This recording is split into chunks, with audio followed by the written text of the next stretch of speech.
Presidente da CFTC diz que 70% das criptomoedas são commodities. Eu não sei que droga esse cara usou, mas eu queria talvez usar um pouquinho, porque esse cara tá viajando demais. Temos aí também governo da Alemanha que recebe NFT, né, de imposto é roubo, depois de vender aí quase 70% da carteira de Bitcoin, cometendo uma grande cagada. Fundos de criptomoeda que ganham novas regras e diretrizes aqui para atuarem no Brasil. As grandes baleias da MicroStrategy aí começam a fazer o split das ações depois de uma valorização extremamente alta. Protocolo de DeFi da Compound que sofre ataque hacker e perde um bom dinheiro aí durante o processo. E por fim, a gente tem a SEC abandonando investigação sobre o Boost, né, e liberando o ProCZ. Isso e muito mais hoje aqui nos Insights de Mercado. Vamos para nossa vinheta.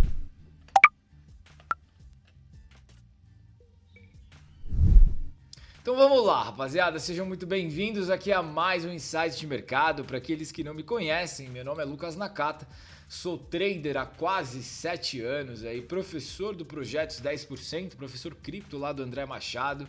E hoje, aqui no canal, a gente troca uma ideia bem simples, direta e reta, muito fácil sobre criptoeconomia e mercado. E se você curtir esse conteúdo, considere se inscrever ativando o sininho aqui embaixo e também compartilhando esse vídeo. Bom, galera, então vamos lá, vamos para nossa pauta de hoje. Semana tranquila, né, na realidade, se a gente for parar para olhar. A gente não teve muito ali o que comentar durante essa semana. Tiveram alguns dados, né, que acabaram saindo. Eu vou mostrar aqui alguns gráficos também. Via on-chain que deu uma mudada. Mas, galera, a gente tá com uma semana em tese bem tranquila, né? Então, vamos dar uma olhada. A gente teve CPI ontem também, né? Inflação americana que veio a favor, né, do mercado. Veio bem bom até na realidade. O mercado deu uma puta porrada ontem. Eu tomei até um stop por conta da saída de notícia que foi a favor. Mas enfim, galera, vamos ao que interessa aqui. Deixa eu botar o gráfico e vamos que vamos. Então, rapaziada, falando aqui sobre quesito macro primeiro, né? A gente tem um PPI daqui a pouco, às 9h30, sobre o consenso aí, falando sobre inflações de preço ao produtor, né? Que deva vir com uma melhora também, até porque o CPI veio legal ontem, né? Então, a intenção, né, pelo menos a tese, é que ele se repita, né? Não tem uma diferença muito grande ali entre o CPI e o PPI de hoje, né? Tem os dados também de sentimentos aí de Michigan, que são os preliminares de julho, não que eles sejam muito fortes, né? Para sustentar qualquer movimentação. Então, depois do PPI, basicamente o mercado não vai ter muita relevância, tá? Como eu falei ontem, teve uma notícia até que ok, né? Que foi da inflação. Mas assim, galera, a base da taxa de juros ainda, a mudança da base da taxa de juros ainda continua pro final do ano, tá? A gente tem que ver ainda se necessariamente essa notícia da taxa de juros vai ser visada para o mercado de uma maneira positiva, né? Obviamente que sempre os mercados sobem, mas existem casos em específicos que a gente pode ter, por exemplo, o S&P 500 reduzindo, tá? Mesmo com um corte. Porque eles entendem que isso não seria, na realidade, uma ajuda para o mercado, e sim uma piora. Estão fazendo isso para tapar buraco, né? Então, naturalmente, o investidor ele acaba tirando, né, o peso da posição do mercado de renda variável como um todo. Agora, o que a gente tem aqui tirando do macro, né? Semana que vem a gente tem discurso do Powell na segunda-feira, né? Temos uma semana um pouquinho mais tranquila, né? Então, só alguns dados aí do mercado imobiliário que a gente tem aí na quarta-feira. Quinta-feira, né, tem o BCE junto com a decisão aí de taxa de juros, né? E basicamente é isso, né? Então, assim, bem tranquilo mesmo, né? Semana que vem não vai ter uma forte movimentação. Acho que até bem provável que esse mês, pelo menos para o Bitcoin, a gente acabe fechando de uma maneira positiva, né? Julho normalmente é um mês positivo para o Bitcoin. Vamos ver se isso aí vai rolar ou não, tá? Bom, agora indo direto para a pauta, galera, para vocês verem, né? Como que título não significa entendimento, né? O presidente da CFTC, né, que em tese que é o Commodity Futures Trading Commission, que deveria ser o órgão que entende sobre commodity, que entende sobre movimentação do mercado cripto, que deveria pelo menos entender sobre isso, não entende nada. Essa é a real, né? Eles não entendem nada. O cara acabou de colocar que 70% das criptomoedas são commodities, galera. Como é que você fala que 70% das criptomoedas são commodities? Não existe isso. Não tem como isso acontecer. Entendeu? Assim, é uma falta de conhecimento agregado muito grande. Mas muito grande. Isso aqui é uma vergonha. Tá, isso aqui é uma vergonha. Um cara falar uma bobagem dessas. Não tem como, entendeu? Você comparar o modelo estrutural, o modelo corporativo que as criptomoedas detêm com o BTC, entendeu? A tecnologia por trás do Bitcoin. Não tem como. Gary Gensler, no caso, que é, né, eu nem sei se o Gary, eu nem lembro se o Gary ainda tá, né, na SEC, mas provavelmente ele vai ser vazado. Esse deve ser o último mandato dele aí dentro da SEC. O negócio o Gary conhece mais sobre cripto do que o Roasting Bannon. Mas assim, cara, o Gary sabe diferenciar Bitcoin de outras criptomoedas. O cara que deveria regular essa porra toda, que é o próprio Roasting, que é o presida aí da CFTC, esse cara não sabe diferenciar o que é uma commodity de uma criptomoeda de estrutura organizacional hierárquica, que é o que acontece no Ethereum, é o que acontece em Ripple, é o que acontece em Solana. São empresas, não são commodities. Cara, se esse cara que tá do outro lado não sabe regular e não sabe definir uma criptomoeda na sua essência, isso aí vai dar um puta problema pra gente lá no futuro. Porque um problema de definição é um problema de regulamentação. Você não vai saber quem que vai regular, você não sabe qual que é o problema que está por trás. Então você tem uma série de resultados negativos que podem imputar, tá, em demarcações erradas. Você vai colocar todo mundo na mesma caixinha. Então assim, cara, isso aqui é uma vergonha, tá? O cara esse maluco falar que 70% das criptos são commodities, maluco, que vontade de dar um tapa nesse cara. Porque isso aqui não dá pra se fazer não, tá? É um erro muito pesado, tá? Muito pesado mesmo. Bom, continuando, galera, a gente tem aí, né, o governo da Alemanha recebendo uma NFT escrito imposto é roubo, né? Eles venderam 50 mil bitcoins, né, confiscados aí pelas carteiras, né, pela polícia alemã. E os caras venderam tudo, mano. Venderam absolutamente tudo. Foram 70% do que foi vendido, né? Até o balanço aqui da Arkham que eles colocaram teve uma queda significativa, né? Não dá pra carregar. Bom, enfim. Mas dá pra ver, né? Teve 70%. Qualquer coisa a gente abre aqui, ó.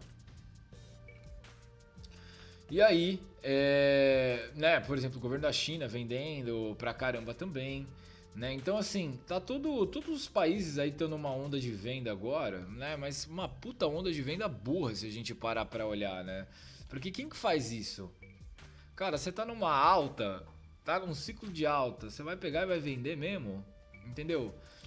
A gente pode entrar aqui no da Arkham agora e até dar uma olhada. Aqui. E dar uma olhada. Porque assim, eles estão vendendo. Eles venderam uma boa parcela mesmo, né, da sua carteira. Se a gente colocar aqui, ó, Germany Government, aqui, ó.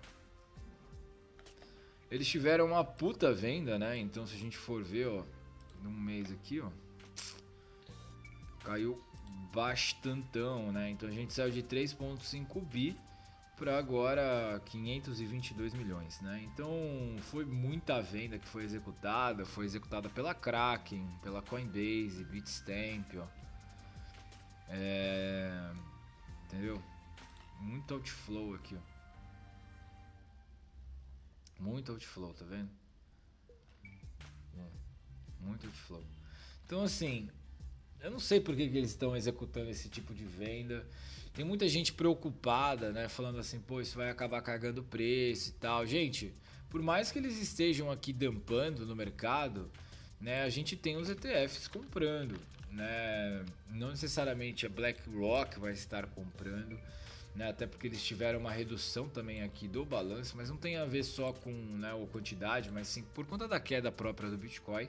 Mas o balanço deles ainda continua feliz, né? O balanço deles continua ainda feliz. Se eu não me engano, a Fidelity chegou a fazer uma entrada. Ó, não, eles também foram reduzindo. Mas teve um dos ETFs aí que acabou comprando e segurando o preço. Tá? A gente não teve tanta diferença até, né, em relação à própria movimentação. Ó. A gente está no gráfico semanal, né? Ó. No gráfico diário, vocês vão ver que a movimentação, ó, tá bem travada ainda. Tá vendo? Bem lateralizada ainda. Então não é que teve uma puta queda. Ah, não, mas isso porque nem somou ainda com os negócios da Mt. Gox. Cara, fica tranquilo, tá? Lembre-se sempre de um negócio, galera. Caos é oportunidade. Isso é uma coisa que eu quero que vocês entendam, tá? Para vocês se darem bem nesse mercado, é que caos é oportunidade. Hoje a gente está sendo negociado abaixo da linha de tendência dos short term holders, né? Ou seja, investidores de curto prazo. Isso significa que os caras que entraram até 6 meses, que é o rebanho, é a sardinhada, essa galera tá na dor, tá? Eu já tenho indicadores que mostram pelo menos uma chegada a um nível perto de saturação da rede. Então, a gente está tendo uma saturação do investidor de curto prazo, porque o cara já está no prejuízo, tá? Essas forçadas de preço que a gente está vendo, isso aí já é por si só, tá? Um ponto, uma pressão de venda maior que acaba saturando o seu processo, né, durante a formação de preço. E a gente já está chegando nessa região de saturação, tá? Então vai ficar um pouco aí sentado em cima da mão, porque esse ponto de saturação ele está acabando, tá? Ele não vai ser muito duradouro. Não se esqueçam que as próprias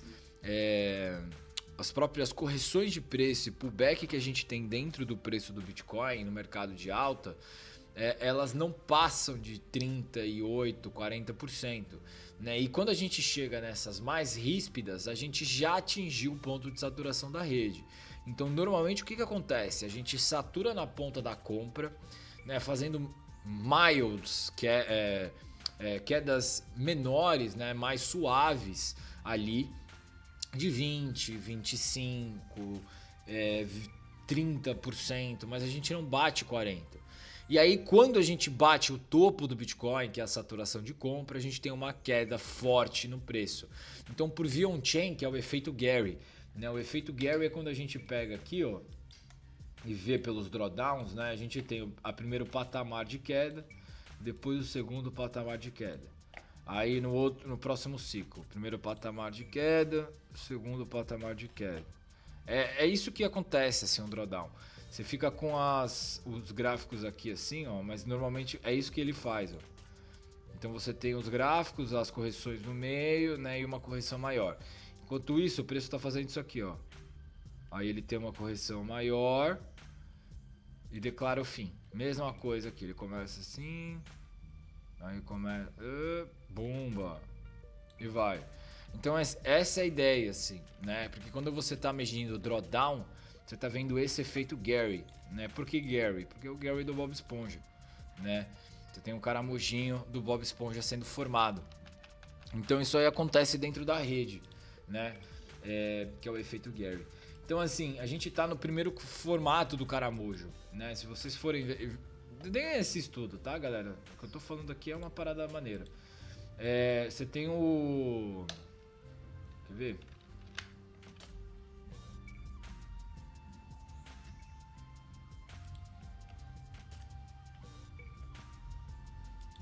Não é esse aqui.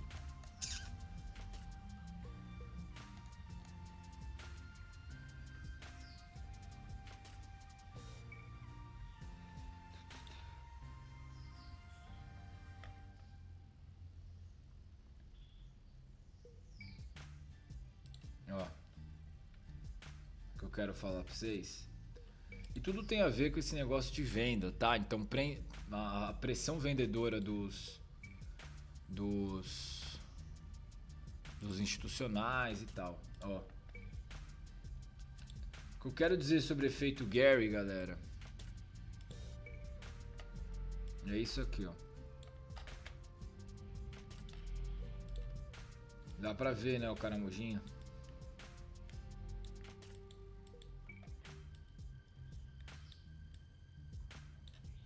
Tirando a pandemia, né, que teve aqui o Covid, esse fundo do Covid, a gente teria outro fator Gary aqui, ó.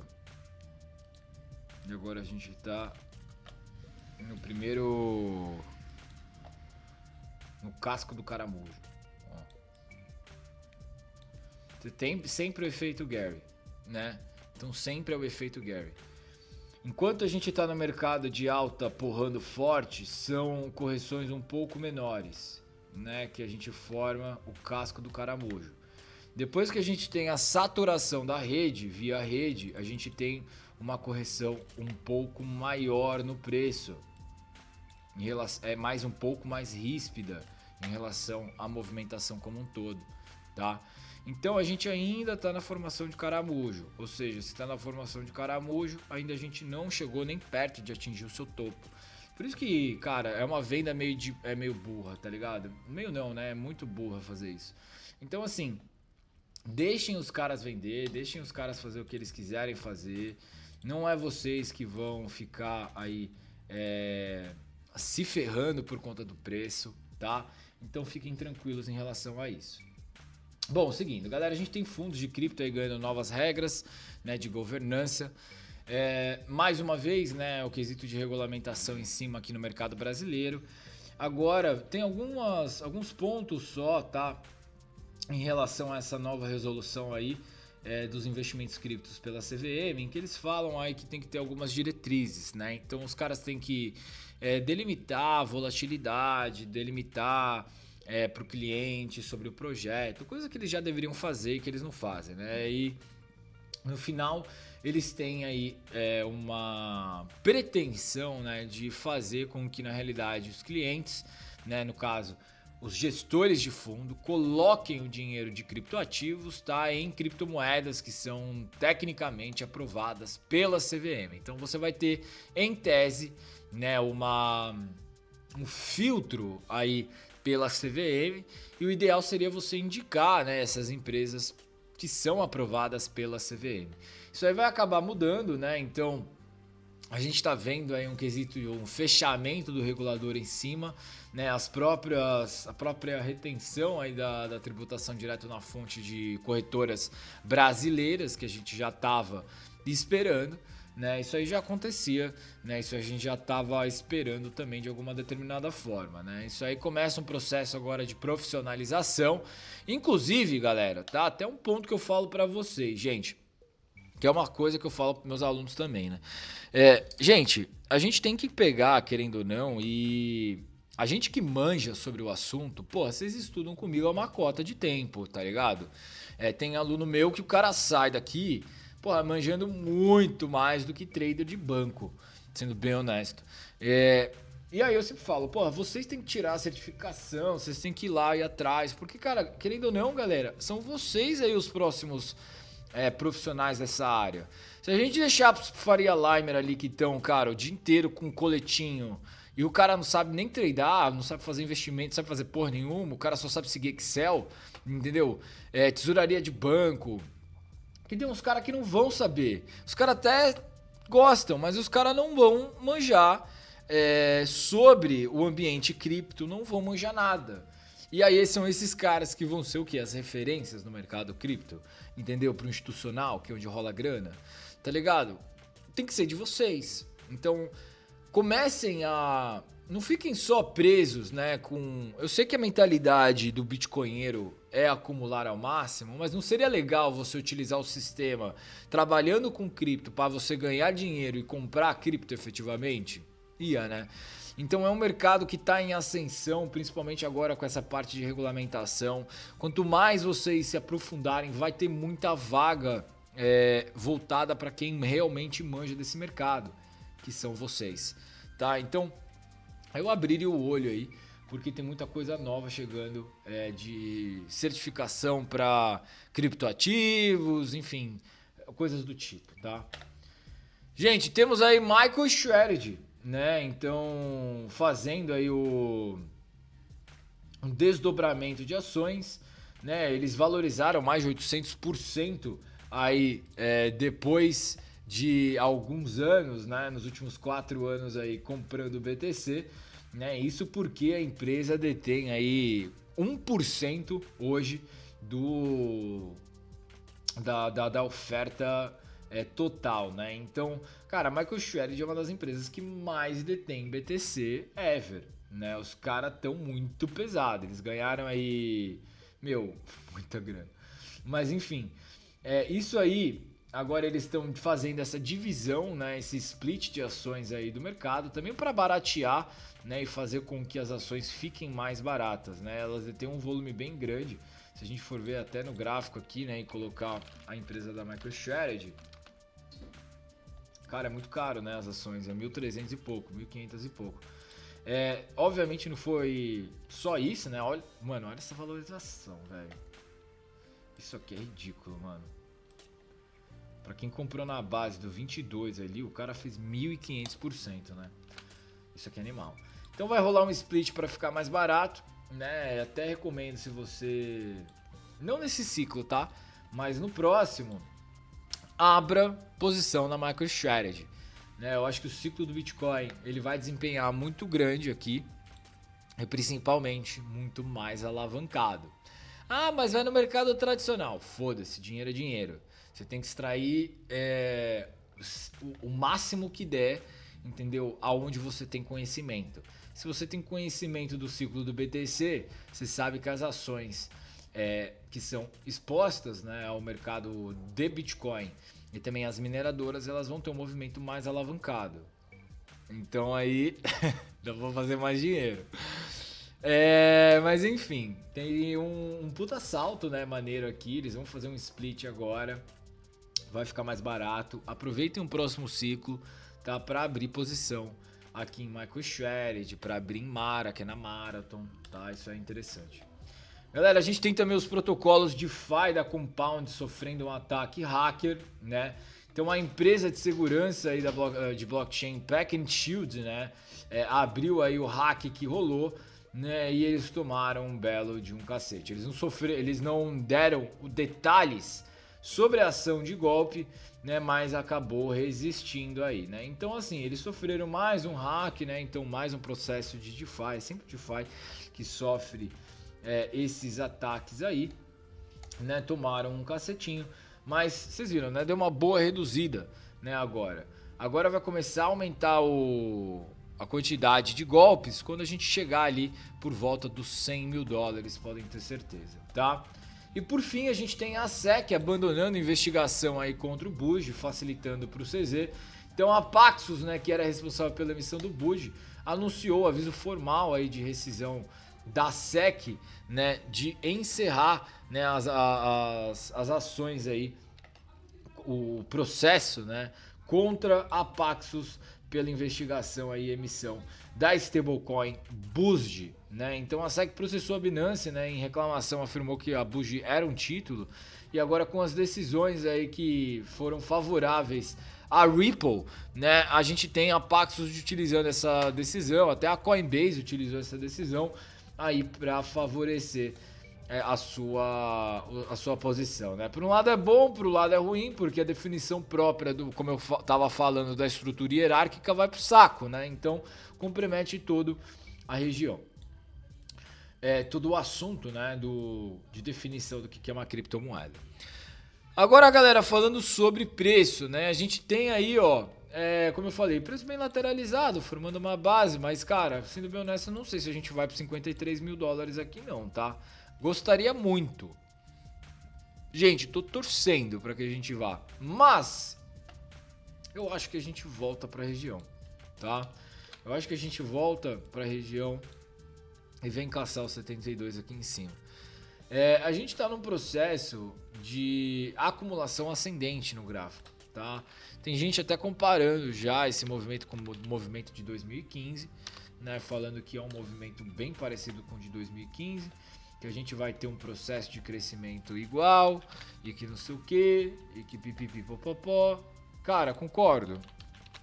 Tem sinais, né? Existem sinais que a gente está com um movimento parecido com o de 2015, mas por conta do movimento ascendente de preço, né? Que nem a gente está tendo aqui, né? Movimento bem ascendente, bem forte de preço, em que a gente passa por períodos de acumulação aqui, sobe reto, aí volta a consolidar, sobe reto, volta a consolidar. Pode ser que seja assim, tá?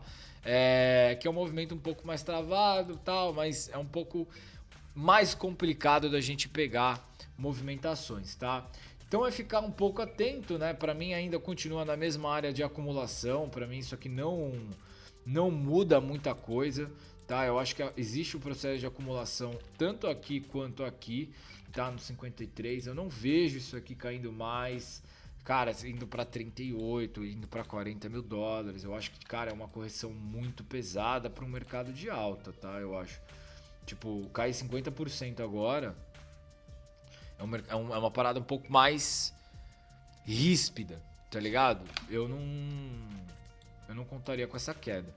Agora, 53 ainda pode até ser que a gente tenha, tá? Pode até ser que a gente tenha.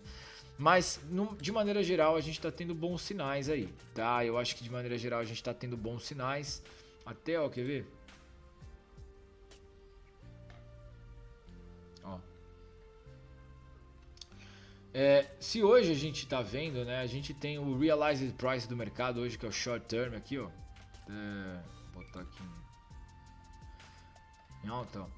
A gente tem o preço atual, né, entrando numa zona de prejuízo, que nem até foi bem demonstrado ontem na live do Garé.